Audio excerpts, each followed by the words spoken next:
আমাদের জনগণের সাথে যে নাটক করতেছে প্রতিদিন, সেই নাটকেরই আমরা একটা ফলাফল দেখলাম। এই স্বরাষ্ট্র ব্যর্থ উপদেষ্টার পদত্যাগ চাই। পুলিশ সে জুলাই অভ্যুত্থানের আগে তাদের যে রূপ ছিল সেই রূপেই ফিরে গিয়েছে। পুলিশ আমাদেরকে লাঠিচার্জ করে, আমাদের এখানে যেসব নারীরা আন্দোলনকারীরা রয়েছিলেন তাদেরকেও লাঠিচার্জ করা হয়। কিছু বলার নাই ভাই, জুলাই আমাদের এতগুলা ভাই প্রাণ দিল, এই পুলিশ বাহিনী পাখির মতো গুলি করে আমাদেরকে মারলো। আজকে একই এই গণ অভ্যুত্থানের বাংলাদেশে এই গণ অভ্যুত্থানের সরকারের নাম করে ইন্টারিম যে নাটক করতেছে, আমাদের জনগণের সাথে যে নাটক করতেছে প্রতিদিন, সেই নাটকেরই আমরা একটা ফলাফল দেখলাম।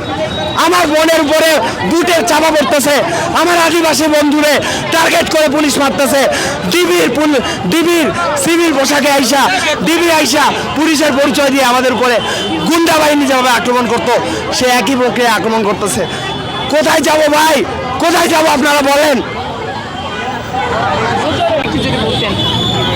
ভাই আমরা কি বলবো, তারা কেন মেরেছে এই জবাবটুকু তো তারা দিবে, পুলিশ দিবে।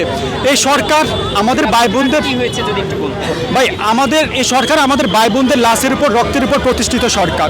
আমাদের সারা দেশে যেভাবে আপনার নারী নিপীড়ন ধর্ষণ বেড়ে গিয়েছে, সেগুলো বন্ধের এবং সুনির্দিষ্ট দর্শকদের বিচারের দাবিতে আমরা গণতন্ত্রের যে ন্যূনতম প্র্যাকটিস স্মারকলিপি প্রদান সেটা করতে এসেছিলাম। পুলিশ আমাদেরকে আটকে দেয়। আমরা বারবার অনুরোধ করি, আমাদের অবস্থান কর্মসূচি না, ধর্মঘট না, ভাঙচুর না, আমরা শুধুমাত্র প্রধান উপদেষ্টা বরাবর স্মারকলিপি দেব।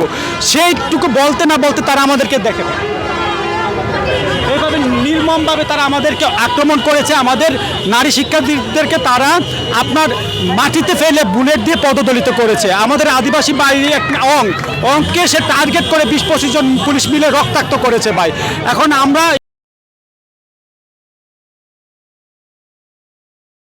এই স্বরাষ্ট্র ব্যর্থ উপদেষ্টার পদত্যাগ চাই এবং অবশ্যই ভাই এই নারী নিপীড়ন এবং মব জাস্টিসটা সুনির্দিষ্টভাবে বন্ধ এবং বিচারটুকু দেখতে চাই।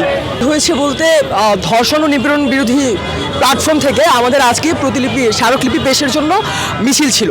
সেই মিছিল যাওয়ার পূর্বেই মানে আমরা যেখানে যেতে চেয়েছিলাম তার পূর্বেই এখানে পুলিশ ব্যারিকেড দেয়। ব্যারিকেড দেওয়ার পরে আমরা স্বাভাবিকভাবে ব্যারিকেড ভাঙার চেষ্টা করে থাকি। তখনই পুলিশকে আপনারা দেখেছেন যে জুলাই অভ্যুত্থানে কীভাবে তারা শুধুমাত্র একটি রোলে প্লে করেছে, তারা মানুষ কীভাবে আহত করেছে।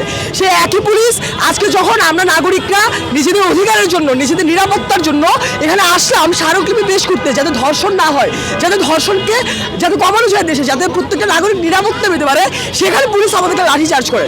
আমাদের এখানে যেসব নারীরা আন্দোলনকারীরা রয়েছিলেন তাদেরকেও লাঠিচার্জ করা হয়। তাদেরকে লাঠিচার্জ করার পূর্বে পুলিশরা একবারও ভাবে নাই যে তাদের এই কাজটা মানে প্রয়োজন হচ্ছে।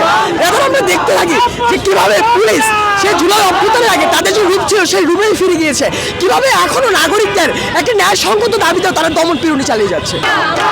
ওটার উপর পরে আমার হাত কাটছে, আমি আর কিছু বলতে চাচ্ছি না, আমি পায়ে অনেক ব্যথা পাইছি।